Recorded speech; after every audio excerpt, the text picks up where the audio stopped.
Des villages amérindiens du Haut-Maroni ou du collège Grand Mandifou de Maripasoula pour parler et échanger sur le suicide des Wayana. Tous sont enseignants et tous ont vécu cette année des drames. Au collège, il y a eu 4 suicides depuis le début de l'année. 2 élèves et 2 collègues de travail, tous Wayana. Des enseignants particulièrement touchés par des suicides à répétition.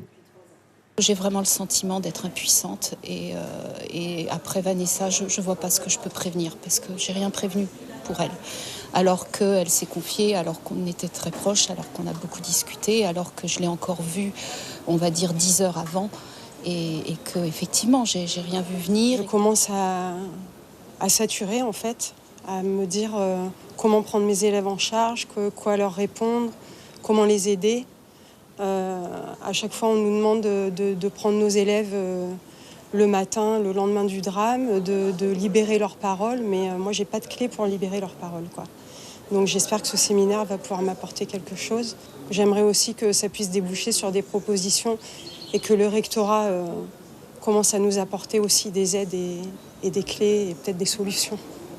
Pour répondre à leurs questions et leur permettre d'aider les élèves, des psychologues et psychiatres du centre hospitalier de Cayenne sont venus leur donner des conseils. En fait, j'attends qu'ils puissent nous apporter déjà cette faculté d'écoute et de pouvoir entendre ce qu'on vit et de pouvoir aussi qu'ils nous apportent qu'ils soient force de proposition, mais qu'ils ne soient pas absolus, c'est-à-dire qu'elles peuvent régler un problème sur le moment, court, moyen ou long terme. Que les choses remontent au niveau hiérarchique, au niveau du rectorat, au niveau de l'éducation nationale pour que voilà, les choses soient vraiment prises en considération, que la gravité des choses soit prise en compte et que des mesures puissent être apportées, trouvées et appliquées. Des enseignants démunis et seuls face à cette crise suicidaire qui touche les jeunes Amérindiens.